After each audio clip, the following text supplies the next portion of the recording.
Welcome to Dawn Patrol for the Banco do Brasil Saquarema Pro presented by Corona Cerro. As preparations happen here on Itaúna Beach at Saquarema, the French force coming off of a successful run at stop number 4 in Ericeira, Portugal, wants to continue that momentum. Luana Silva, she's going to be a fan favorite here. The South Africans also descending upon this 5th stop of the Challenger Series with a lot at stakes here at the Maracanã do Surf, the Surf Stadium, Saquarema. Jadson Andre, the veteran, up for the challenge, and it looks like we're going to get going right away at the beginning of this window. The Hawaiian Luke Tima, also Amaru Suzuki, all coming through here. Anticipation is first day of the window is going to be the start of this event as we look at the iconic Nosos de Senhora de Nazaré and descend upon Itaúna Beach, long white beach, and here really a fixture in professional surfing. Maida Paps and Mitchell Salazar. Maida, I mean, when we talk about Itaúna and we talk about Saquarema, many competitions here, qualifying series, Challenger Series, and the future of Championship Tour events as well. Yeah, for sure. It's the only place in the world that holds the 3 levels of the WSL events. So it's very nice to have all you guys here again this year. We love coming here. And by the way, other news on the Championship Tour level, we have this as a stop all the way through 2028, Mitch. But right now we're going to focus on our Challenger Series and some potential qualifications happening here just at stop number 5. Yeah, it's incredible. This venue's been obviously awesome to us the entire time we've come here for the Challenger Series starting in 2022. Waves are epic, but most importantly, pressure's off. This is event 5 rather than being the last one, so people don't necessarily have to qualify right here. Still want to get a good result, though. Yeah, well, I'm sure some surfers would be really happy to qualify early, but you talked about the wave and what makes the wave. Let's take a look and dive into exactly what makes this wave so consistent with such a variety of breaks as we descend upon South America and Brazil out to Saquarema, about 125 kilometers outside Rio de Janeiro proper, the small surf town, though, a focus of Brazilian surf competition, like we said before, known as the Maracanã do Surf, the stadium or the arena of surf, and that's all because of this bathymetry and this geography, which makes a very consistent wave, Mitch. Yeah, 2 world-class waves in the same Cetra Beach. Barrinha, Itaúna, where we're at right now for the event, but it gets really any kind of south here in Saquarema, which is really good for us. We have something in the water at the moment, but as you said, the bathymetry, any kind of south swell, and of course, when it's raining, which it has been the last few days, you get that sand flow going into the beach. The sandbars have been perfect the last few days. I feel like it's going to be that for the rest of the window, Kipes. Yeah, we can see it exiting the river there on the Barrinha side, but we're focused right here, Maida, at Itaúna, right there by that rock formation that delivers a variety of peaks to us. Yeah, it's true. The perfect left side, good waves, and it's unbelievable how Itaúna always delivers. Yeah, look at it. So from above, we see triangles of white water. Any surfer's eye tell you that's a good look because that shows us great sandbars, great peaks, and looks like we'll get some swell action in the water too. That should make it very, very contestable today. And I guess speaking of contests, we should find out exactly what's happening with the contest. For that, it's time for the Maiteha Morning Call with Rachel Apollonio. Good morning, Rachel. Good morning, Kaipa. Good morning, everyone. It's super good to be back here in this special place. I'm here with Travis. Travis, what is the official call for today? We're on. The waves look really fun. So 7:30 start with men's round 1, followed by women's round 1, 30-minute heats. Yeah, it looks really fun. Stoked to be back.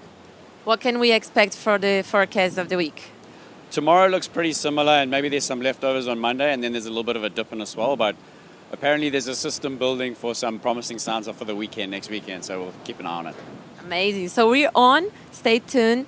Back to you guys. Oh, such great news. We got a full day of competition. We're going to hold 16 total heats, round 1 of the men and the women. We got a concert tonight. So much going on. Let's take a look at our surf line forecast, Mitchell, and see what the future may hold for us as we dive into the window for the Banco do Brasil Saquarema Pro. Yeah, the Atlantic's been very busy the last few weeks, and fortunately for us, we've had pretty much epic days leading up to this event. And right now, you can see right there, good amount of blobs, which does indicate what Travis was saying. Next weekend tends to be, something that we're really looking forward to. But talking about today, consistency is key. At least 2 to 3 feet on the faces. Offshore wind in the morning, slightly onshore in the afternoon. But the good news for us, consistency is something we're always going to find here, especially in the next few days as well, Kaipo. Really looking forward to what we can accomplish in the waiting period here.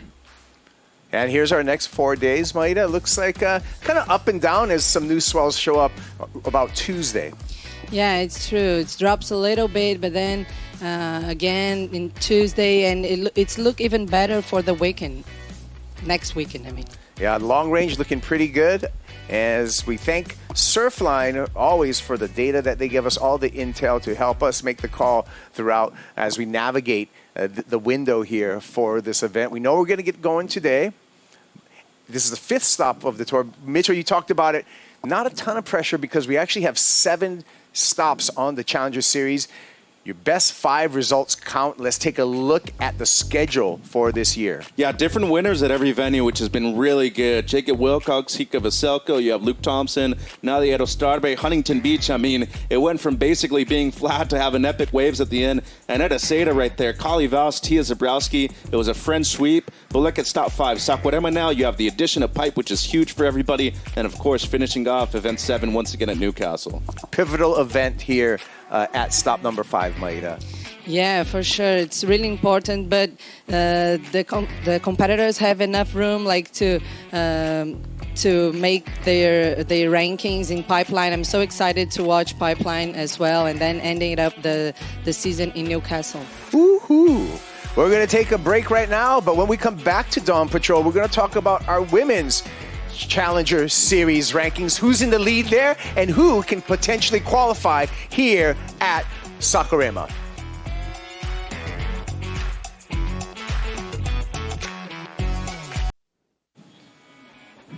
Welcome back to Dawn Patrol for the Banco do Brasil Saquarema Pro presented by Corona Cero. Competition has been called on for today. You can see some healthy swell in the water and lefts and rights on option here at Itaúna Beach in Saquarema. Kaipo Guerrero here on the set with Maida Pops and Mitchell Salazar. And Mitchell, I want to talk about the Women's Challenger Series because a new surf star is coming up through the ranks right now. She's number 1 in the rankings. She's just a teenager. I'm talking about the French Tahitian Tya Zebrowski. Yeah, it's incredible. Her first full season on the Challenger Series as well. Already has a victory last week in Eda Seda. It was a French sweep over there with Kali Vaus as well. But you talked about her age. 14 years old. She made the final at this event last year as a wild card, which was really her first significant event at this level. And now leading the rankings. It's incredible, Kaipo. We're talking about somebody who should still be a freshman in high school, and she's out here dominating things on the world stage. Maida, her aggression, her technique, her consistency, and her confidence well beyond her years. Yeah, for sure, Kaipo. I was so amazed what this girl has done in Eda Seda because she looks like pretty confident and her surfing is very aggressive. So I think she's ready for whatever it comes. I think this is a sign of taking women's professional surfing to yet another level. They're filling in from the bottom. The teenagers are coming up. Number 1 in the rankings right now is Tya Zebrowski. After that win, taking a look at her season right here, pretty impressive, Mitchell. Yeah, 2 finals, one of them being a victory. 4 quarters, though. We've only had 4 events so far, and 3rd in average heat score, leading the rankings at just 14 years of age at the moment. So big things, a lot of bright future for her too. But I just want to say, when you talk about somebody who's taken the world by storm in her first full year on the Challenger Series, not many people have this kind of success like we're seeing so far from her. Yeah, she's a phenomenon, and I look forward to the development, and she's destined for the championship tour, this young lady right here. So we'll see what happens. We're going to get into qualification scenarios a little bit later in this Dawn Patrol show, but she's just right there. She's just on the precipice of qualifying for the championship tour. Mitchell, let's take a look at our Challenger Series rankings for the women. We know Tya Zebrowski's on top, but Right behind her is a very, very talented field, also with some brand new names. Yolanda Hopkins, number 2, she's also made every single quarterfinal this season. Yeah, and she's been really close to qualifying the last few years as well. Sally Fitzgibbons, usual suspect right there at number 3. Kika Veselko at 4. She's already won an event. Edo Stadbe has success. And, of course, a couple of new names in the top 10 as well, Kipes. Remember, we take top 7, move on to the championship tour. Right now, above the cut line, Maida, is Laura Hop. Yeah, a lot of help right there, right in the spot to qualify for next year.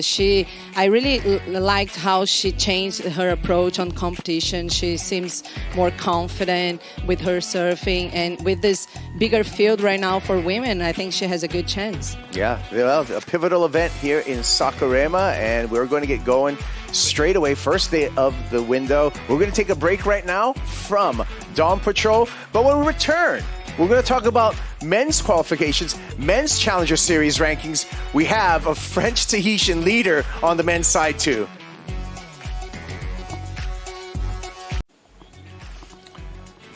Welcome back to Dawn Patrol here in Saquarema for the Banco do Brasil Saquarema Pro presented by Corona Cerro. It has been called on. Opening day of the window for competition, and it's on. We're going to start with the men's opening round. We're going to go into the women's opening round. But first, I'd like to welcome to the set Marcos Bocuyuva. Thank you for joining us, Marcos, part of our broadcast team. And pretty exciting that we're getting started on the very first day of the window. Amazing. It's always good when you jumpstart in competition. Thank you for the good welcoming vibes, Kaipo. Oh. It's amazing to have you guys here in our country. Oh, I enjoy the company, man. We're going to be talking a lot of surfing. We got 5 days of competition. We got a lot of stories to share with you. One of the stories we should be sharing with you right now is we're talking about a leader on the men's side of the Challenger Series coming out hot, Kauli Vaz. Yeah, he truly has, coming off of his first Challenger Series win last week in Edeseda as well. And Ribeira de Ilhas is a really complicated wave to surf, too. And, everybody talks about how good he is in the barrel, charging in big waves. But, people forget about how good he is on the open face, too, and he proved that over there, Kipes. Marcos, it feels to me that Kauli Vaz has put in his time and he's developed even a wider skill set. Not just barrels now, he's got incredible backhand surfing. Amazing rail game. He's so out of the curve in the barrels, but he can, engage the rails. And I used to live in Edeseda. It's a trick wave. It's a perfect wave, Ribeira de Ilhas, but have a lot of different moods. And he matched all of those moods, making 2 finals this year. He started up the year with a runner-up finish in Newcastle, then the big W over there in Portugal. And he is just steps away from qualifying for the championship tour in 2026, Mitchell. Yeah, and last year after winning the Olympics at home in Tahiti, he actually didn't compete in Huntington Beach right afterwards. He went and celebrated in Paris, and you can see right there, he had 12 heat wins from 21 all the way to 24 on the Challenger Series. So far this season, 12 heat wins, and it's really just been a change of pace for him. He's got an amazing crew. Joan Durou's been doing amazing work with the French Federation. He's one of my picks to qualify later on this year. I agree. I think Kauli Vaz has switched on, and with himself switching on, this is a pivotal event for him. But again, this is stop number 5. We got 7 total stops, top 5 finishes. So even if Kauli did fail, come up short here in Brazil, he still has pipeline, which I think he's going to do really well at. And he finaled Newcastle already. And Newcastle, he's already a proven competitor over in Newcastle. So things are looking good for the French Tahitian. Let's take a look at our Challenger Series rankings, where Kauli Vaz, he's on the top of the list. But look at the talent that we have right below Kauli Vaz, Mitchell. Yeah, some usual suspects. Jacob Wilcox, he's got the win over there in Newcastle. He's looking to requalify for the CT. Oscar Berry, that kid rips Dimitri Poulos for the first time in the top 10. Levi Slauson won an event. But you see right there, Mateus Erdi, he's looking to qualify for the very first time for the championship tour. It's almost long time overdue. Amazing. I was chatting with Leandro a few minutes back, and Mateus is such a tunnel vision mode, guys. I think he will be there. I hope so. I mean, a good result over here for Mateus Herdy would be poetic justice. This break has been actually a nemesis to Mateus 2 years in a row, where he came so close to qualifying, but coming out of just short here in Saquarema. So hopefully he can strike back this year. Hopefully we'll see some guys back on tour, Mitchell, like Liam O'Brien, Eli Hanneman, Jacob Wilcox, and George Pitar. Yeah, and the big thing, once again, this is event 5. It's not the last one. You don't necessarily have to qualify here. But if you're able to prove yourself at this event at the Challenger Series level, that eventually translates to the Championship Tour venue that we have at this location as well. What about having another Brew on tour, Mitchell? I'm talking about Luke Thompson. I've been so impressed with this young South African's surfing ability. I think he's on the fast track to the Championship Tour if he plays his cards right. And I also think that the CT schedule benefits his style too. A lot of right-hand point breaks. We saw him compete as a wild card at J-Bay. He pushed Jordy in that heat in the elimination round and already has a win on the Challenger Series too. I feel like he's also going to be on tour later this year. Love it. Marcos, who are you excited to see take on Saquarema? All the roster. Amazing to see the Eli Hanneman fighting back. Dimitris Polos is ripping. And for Luke Thompson, man, he got all the DNA from South Africa surfers. Big rail game, big frame dude. Amazing to watch. Yeah, well, we got, also, I didn't see him in the top 10. He's a new dad. He's motivated. He's such a good surfer. I want to see him back on tour. I want to see Arcal, Ryan Calnan, put on a performance over here. I think this could turn his year right here. Yeah, he's done very well here in the past at the CT level, too. Watch out for him. That's right. Well, we're going to take a break right now, and we'll come back more Dawn Patrol, anticipating the start of day 1 here at the Banco do Brasil Saquarema Pro, presented by Corona Cerro.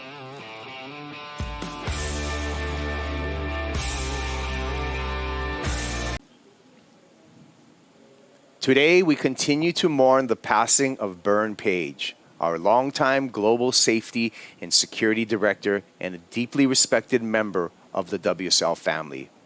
Here in Brazil and around the world, Bern guided our safety operations with calm authority and quiet leadership, earning the trust of all who worked with him.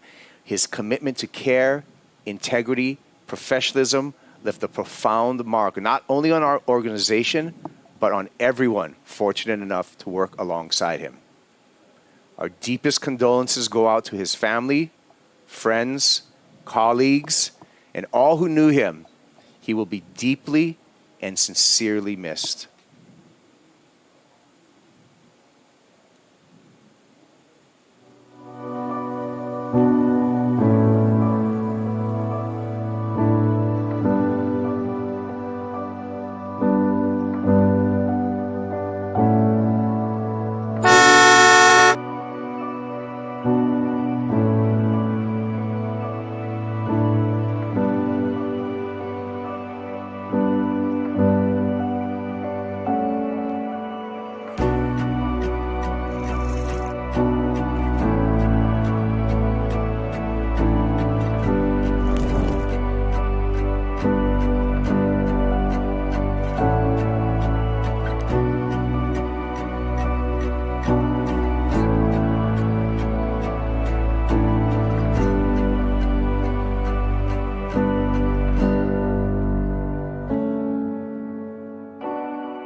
His presence was always immensely felt here in Saquarema. We will continue to honor Bern and the legacy he left behind far too soon. We love you, my friend.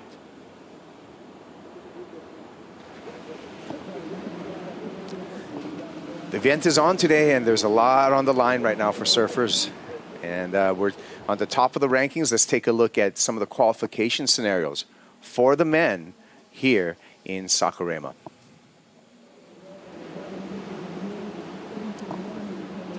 With those qualification scenarios we have at the top of the list, Mitchell, Kaoli Vaz, Luke Thompson, they make the final, they make the tour. Yeah, and it would be huge for them to, relieve that pressure going into the last 2 events of the Challenger Series season, especially, with the addition of Pipe. There's a lot of surfers that haven't competed there before, Kaipo. So Luke Thompson, Mateus Herdy, they'd like to be able to do that. GP and Mateus can qualify by winning the event, but as you see, Kaoli and Luke, all they need to do is make the final. I know I say all they need to do, but they can control their own destiny right here, and they do it 2 events before the season ends. I like spectacular stories, Maida, and I think it would be a spectacular story for someone, a local boy like Mateus Herdy, who's had some horrible defeats here at Saquarema, win the event, get on the championship tour. I call that poetic justice for the Brazilian. Yeah, for sure. It would be lovely to watch this happen here.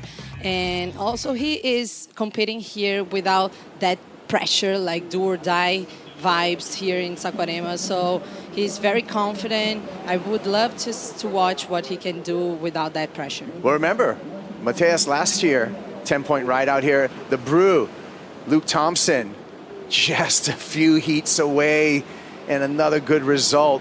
We'll get the South African on tour, so pretty cool. And that's what this is all about. That's what this event is all about, fulfilling people's dreams, Mitchell, for all of these surfers to make it to the pinnacle, the championship tour, via these Challenger Series. And there's one thing in common that all those 3 men have. They've all succeeded at the championship tour level as wild cards already. So they've tasted just a little bit. Now they want to get there full time, and they'd all be rookies on tour next year if they are able to qualify at this event. Yeah, rookie. It's a rookie dream, Maida, to have your own locker room. You know, because over here it's open lockers, right? Yeah. You get on tour, you get your own locker with your name on it, all the stuff going on right there. Yeah, for sure. Especially for Mateus, that he's been almost there so many times. So it would be lovely to have our own locker. Now let's take a look at the women's qualification scenarios. This one, Mitchell, is a much easier play right now for Tya Zebrowski. She just needs to make her first heat, and she's on tour. Well, the way she's been surfing, I mean, it's almost a guarantee. Yo-Yo makes it by, well, you know, she qualifies by making the event final. She's due for a win as well. And Sally Fitzgibbons last year, she had back-to-back wins at the U.S. Open and at Adeseda. She's looking for her first one this year. And if that happens at this event, Kaipo, those are 3 spots locked up already. That means there's only 4 left in 2 events remaining, too. So that would be huge for these 3 women on screen. But it's great, Maida, that 7 women from the Challenger Series are going to qualify for the championship tour. So that's pretty good news. Yeah, for sure. Like women's surfing is like growing every year, and it would be nice to see like 7 of them like coming up to the championship tour. Hopefully we can see another Brazilian. I can't wait to see the Portuguese surfers. Yo-Yo, Yolanda Hopkins, like you said, she makes the final, and she's on tour. She's been a force to work with in all sides of way. I think she makes the championship tour. She's going to do really well because we've seen her and the way she charges in waves of consequence. Taking a look here.